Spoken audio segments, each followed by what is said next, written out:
नमस्कार मित्रों। पिछली बार मैंने नवभारत समाचार के माध्यम से आपके सामने परीक्षा पर चर्चा इस विषय पर विस्तार से अपनी बातों को रखने का मैंने प्रयास किया था और तब मैंने आपसे कहा था कि मैं एक नए विषय को लेकर आपके सामने प्रस्तुत होऊंगा। तो अब मैं आपके सामने वास्तु से संबंधित एक विषय को लेकर आपके सामने प्रस्तुत हूँ। तो मित्रों, यहाँ पर वास्तु का क्षेत्र जो है, वास्तुशास्त्र का जो क्षेत्र है, बहुत ही विस्तृत है, बहुत ही व्यापक है और बहुत ही सूक्ष्म है। तो इस दृष्टि से मैं उसके बारे में जानकारी जो है वो स्टेप बाय स्टेप आपके सामने शुरुआत से लेकर अंत तक रखने की कोशिश करूँगा। तो यहाँ पर आप अगर शुरू से इस कार्यक्रम को अटेंड करेंगे तो बेसिक विषयों की जानकारी आप लोगों को देते हुए मैं आगे बढ़कर धीरे धीरे वास्तु से जुड़े हुए प्रत्येक विषय को बारीकी से आपके सामने रखने का मैं प्रयास करूँगा। तो इसलिए मेरी प्रार्थना है कि आप इस कार्यक्रम को देखें, समझें और अपने मित्रों, सगे संबंधियों को भी इसके बारे में जानकारी दें, ताकि वास्तु से संबंधित जो कुछ भी कठिनाइयाँ, परेशानियाँ उनके जीवन में आ रही हैं, वे उनसे निदान पा सकें। तो मित्रों, हमारे ऋषि मुनियों ने मानव कल्याण के लिए बहुत ही अथक परिश्रम द्वारा वास्तुशास्त्र की रचना की है। तो इस दृष्टि से हमारे ये जो ऋषि मुनि हैं वे इस संसार के सबसे बड़े साइंटिस्ट हैं या वैज्ञानिक हैं, क्योंकि इनकी दूरदृष्टि जो है वो बहुत ही व्यापक थी और इस कारण उन्होंने इनके बारे में पता लगाया और उससे होने वाले फायदे और नुकसान दोनों को मानव जाति के सम्मुख रखने का तो इस प्रशंसनीय कार्य किया है। तो मित्रों, बहुत लोग वास्तुशास्त्र को ज्योतिष से जोड़ते हैं या भविष्य के साथ जोड़ते हैं, लेकिन वास्तव में ऐसा नहीं है। ज्योतिष या भविष्य से जुड़ी हुई अन्य अन्य जो बातें हैं, जैसे अंकशास्त्र है, सामुद्रिक ज्ञान है, हस्तरेखा है, ये या हॉरोस्कोप जो देखना है, तो ये अलग अलग बातें हैं। तो यहाँ पर वास्तुशास्त्र जो है वो अपने आप में एक अलग ही अपनी एक पहचान रखता है। तो यहाँ पर तथ्यों की दुहाई देकर कुछ लोग इसे स्वीकार नहीं करते और बेवजह इसका विरोध करते हैं। उद्देश्यपूर्वक विरोध करके वे अपने झूठे ज्ञान का प्रदर्शन करना चाहते हैं और इससे उनका खुद नुकसान होता है और जिनके सामने भी वे वास्तु से संबंधित विरोध करते हैं तो वे उनका भी नुकसान करते हैं। लेकिन इन्हें बहुत आगे चलकर इसकी वास्तविकता का बोध होता है और तब तक बहुत देर हुई होती है। तो इसलिए वास्तु के बारे में खुले अपने विचारों को खुले मन से अगर हम इसे स्वीकार करते हैं तो इसकी वास्तविकता, इसकी सच्चाई को हम समझ सकते हैं, क्योंकि प्रत्येक व्यक्ति को इसका सामान्य ज्ञान होना आवश्यक है। देश ही नहीं, दुनिया में 100 में शायद 90% लोग वास्तु के बारे में नहीं जानते, वास्तु का ज्ञान उनको नहीं है। केवल 10% ऐसे लोग हैं जो इसके बारे में जानते हैं और ऐसे लोग स्वयं भी सुखी हैं और दूसरों को भी सुखी बनाने का प्रयास कर रहे हैं। लेकिन इस बीच कुछ लोग किताबें पढ़कर या अखबार में देखकर, टीवी पर देखकर वास्तु के बारे में कुछ जानकारी हासिल करके अपने साथ अपने आसपास रहने वाले लोगों को वास्तु से संबंधित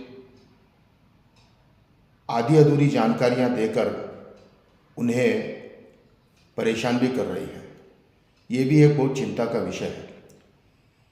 तो ऐसा न करके वास्तु से संबंधित गहन अध्ययन करके उसके बारे में यदि हम लोगों के सामने सम्मुख रखते हैं तो उसका फ़ायदा भी उन्हें निश्चित ही होगा।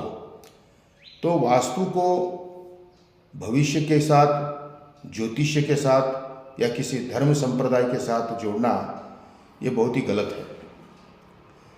हाँ, हम देखते हैं कि अलग अलग धर्म के लोग अपने अपने देवी देवताओं को, अपने अपने आराध्य ईश्वर की उपासना करते हैं और उसके अनुरूप अपने मकान में, दुकान में, फैक्ट्री में, दवाखाने, अलग अलग जगहों पर वहाँ पर अपने अपने भगवान की स्थापना करते हैं। इसे छोड़कर जो अन्य बातें हैं, उन बातों के बारे में जब हम वास्तु से संबंधित नियमों को स्वीकार करते हैं तब वहाँ पर कोई धर्म या संप्रदाय नहीं आता, बल्कि विज्ञान के आधार पर यहाँ पर क्या है हमें देखना पड़ता है। एक बात हमें ध्यान में रखना चाहिए कि मनुष्य के जीवन पर जो है ग्रह नक्षत्रों का प्रभाव पड़ता है, निरंतर होता रहता है, मनुष्य उनके संपर्क में रहता ही है। और इस सत्य की कसौटी पर हमें परख कर देखना चाहिए, क्योंकि मनुष्य का शरीर जो है ये पंच तत्वों से बना है। हम जानते हैं वायु, आकाश, अग्नि, जल, मिट्टी, इन सभी से हमारा शरीर बना है। तो निश्चित ही हमारे इन तत्वों से बने हुए शरीर पर उन ग्रह नक्षत्रों का प्रभाव होगा ही, भले कोई इन बातों को माने या ना माने, लेकिन ये अपने आप में एक विज्ञान है, ये ज्योतिष नहीं है। तो इन बातों को ध्यान में रखकर ही हमारे ऋषि मुनियों ने वास्तु के नियम बनाए थे, जो हजारों वर्ष पुराने हैं और आज भी वे अपने आप में उसकी सत्यता को, उसकी प्रामाणिकता को सिद्ध कर रहे हैं।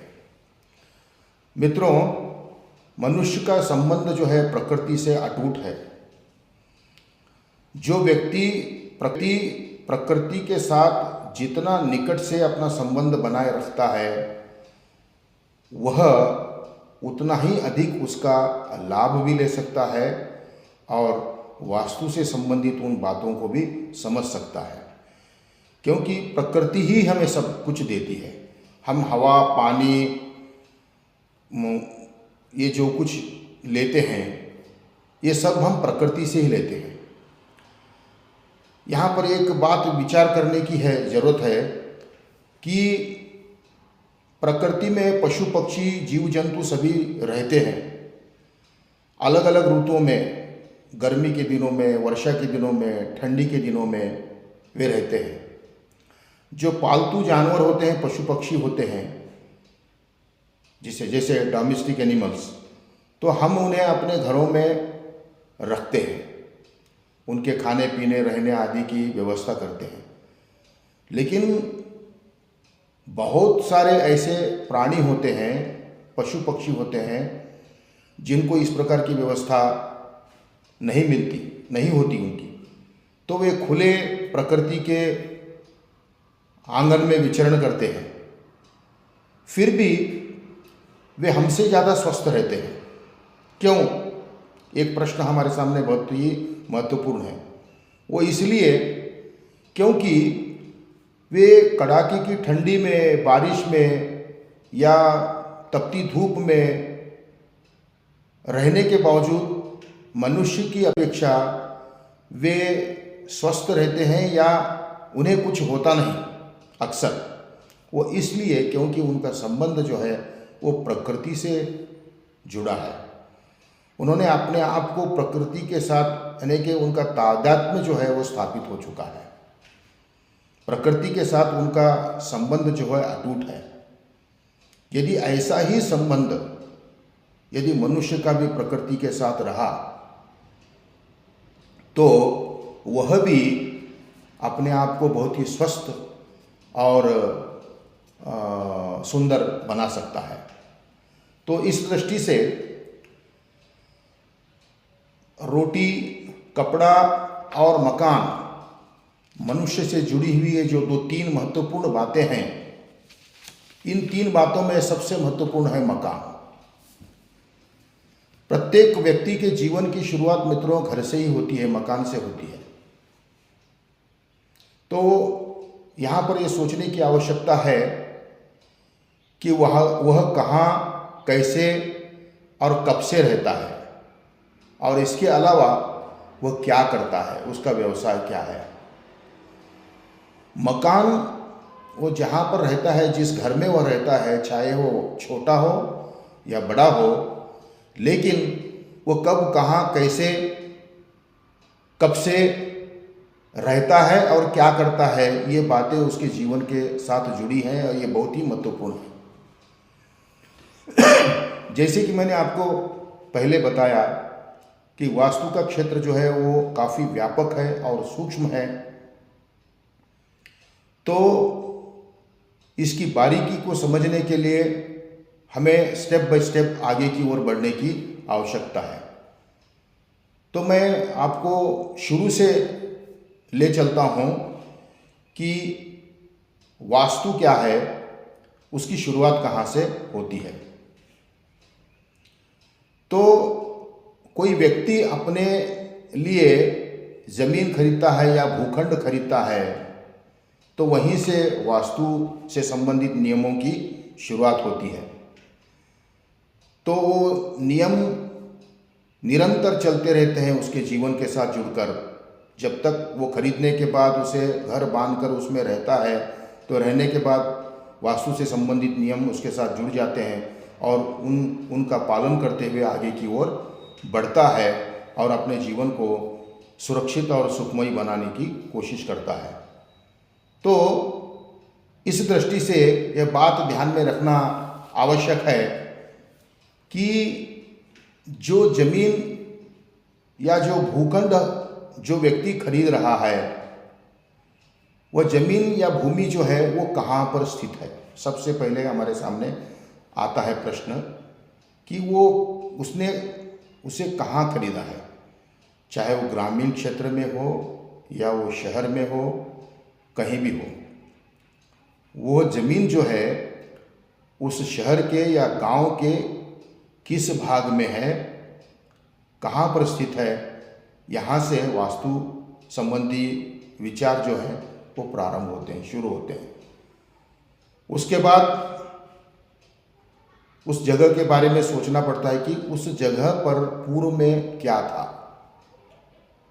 ज़्यादा से ज़्यादा जानने की कोशिश करना चाहिए, क्योंकि मैं आगे बताऊंगा आपको विस्तृत रूप से। आजकल हम कोई ज़मीन खरीदते हैं, उसे साफ सफाई करते हैं, प्लान निकालते हैं और उसको बांधते हैं। तो हम उतने ही गड़ों को गड़े बनाते हैं जितने हमें पिलर उठाने हैं, बाकी की चीज़ें हम नहीं करते। लेकिन वास्तु का नियम यह है कि जितनी जगह हम खरीदते हैं उस पूरी जगह को खोद कर, उसकी मिट्टी को निकाल कर, उसके साफ सफाई कर फिर वहाँ से शुरू होती है बांधकाम की प्रक्रिया। लेकिन आजकल 100 में 99% ऐसे लोग नहीं करते। तो मैं कह रहा था कि भूखंड जो आप ज़मीन खरीद रहे हैं वो गांव या शहर के किस भाग में स्थित है, उस जगह पर पहले क्या था, ये जानना बहुत ज़रूरी है। क्योंकि आजकल हम देखते हैं कि शहरों में जगह की कमी होने से, जैसे कब्रिस्तान है या अलग अलग जगह जो थी उन्हें निकाल कर उन्हें वहाँ पर निवेशन के प्लाट बनाकर बेचा जा रहा है। तो खरीदने वाले को उस शहर के बारे में जानकारी ना हो या उस जगह के बारे में जानकारी ना हो और उसने खरीद लिया, तो इसके दुष्परिणाम जो हैं उस पर अवश्य ही होंगे। तो इसलिए खरीदने के समय इस बात को ये जानना बहुत ज़रूरी है कि उस जगह पर पहले क्या था। उस गांव के बुजुर्ग जो हैं उनसे हम इस बात की जानकारी हासिल कर सकते हैं। उसके बाद वह ज़मीन जो है वह समतल है या ऊबड़ खाबड़ है या पथरीली है या उसकी मिट्टी का रंग कैसा है, लाल है, काला है, वगैरह वगैरह, इसका भी हमें क्या है परीक्षण करना पड़ता है। इसके बारे में भी हमको देखना पड़ता है, जानना पड़ता है। आप जब प्लॉट खरीदते हैं, ज़मीन खरीदते हैं, तो खरीदने के पहले एक नियम है कि आपने समतल भी देखा, सब कुछ देखा, लेकिन वो मिट्टी हमारे लिए भविष्य में लाभ दे करेगी, हमारा फ़ायदा करेगी या नुकसान करेगी, इसके लिए भी वास्तु में नियम है। हम उस मिट्टी की परीक्षा कर सकते हैं, उसका परीक्षण कर सकते हैं। उसके अलग अलग नियम हैं, मैं उनके बारे में भी आपको आगे बताऊंगा। तो ज़मीन कहाँ है, उस ज़मीन पर पहले क्या था और ज़मीन किस प्रकार की है और उसकी मूल रूप से ढलान किस ओर है। उस ज़मीन की ढलान पूर्व की ओर या उत्तर की ओर है तो ठीक है, लेकिन इसके विपरीत अगर पश्चिम की ओर या दक्षिण की ओर चढ़ान है तो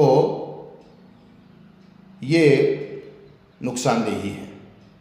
हाँ, लेकिन आजकल बड़े बड़े मशीनें बन गई हैं, हम उनकी सहायता से ज़मीन को समतल कर सकते हैं, साफ़ सफाई कर सकते हैं। लेकिन कुछ ऐसी जगह होते हैं जिन्हें करना नामुमकिन भी हो सकता है। ऐसी स्थिति में हमें देखना ज़रूरी है कि वह ज़मीन समतल है या नहीं, उसका ढलान किस ओर है। दूसरी बात, उस ज़मीन के या प्लॉट के किस दिशा में कॉलोनी से संबंधित या मार्ग जो भी हो, वो रास्ता किस दिशा में है, पूर्व, पश्चिम, उत्तर या दक्षिण, किस दिशा में रास्ता है। या अगर पहाड़ हैं, पेड़ हैं, नाली है, नदी है,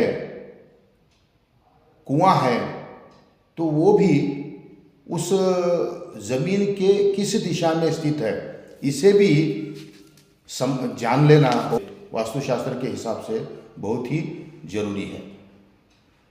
अर्थात जमीन की चारों दिशाओं में क्या क्या स्थित है, इसके बारे में जानना बहुत ही जरूरी है। इसके अलावा उस ज़मीन में पानी का स्रोत कैसा है, क्योंकि पानी ही मुख्य है। भविष्य में हमें वहाँ पर रहने के बाद जो कुछ भी करना है उसके लिए पानी ही मूल है। आपने ज़मीन बहुत महंगी खरीदी, बहुत अच्छी खरीदी, लेकिन अगर उसमें पानी का स्रोत ही ना रहा तो फिर वो ज़मीन कुछ भी काम की नहीं है।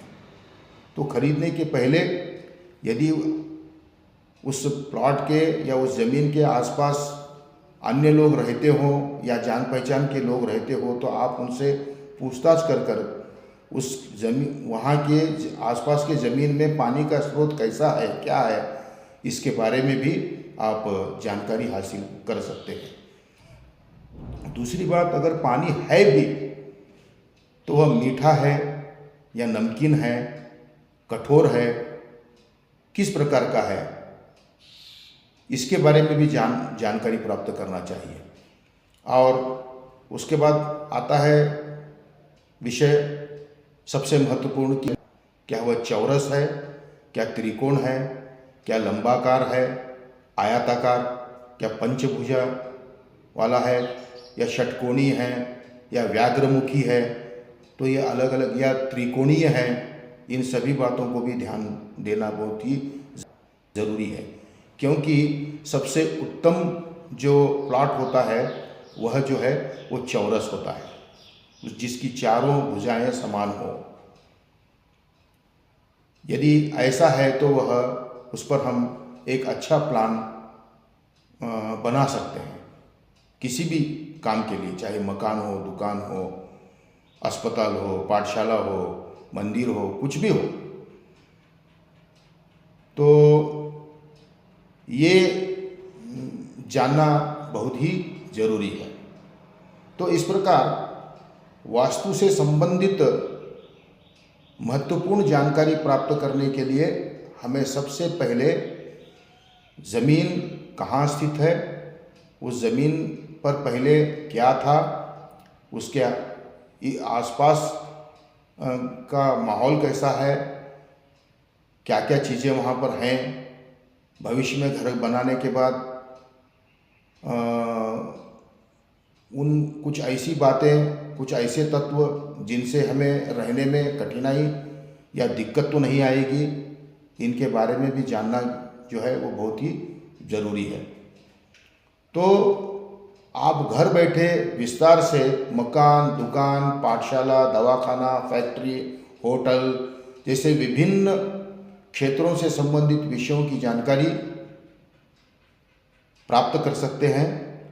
तो मैं प्रारंभ में इतना ही आप लोगों के सामने रखने जा रहा हूँ। अगले अंक में इन्हीं बातों को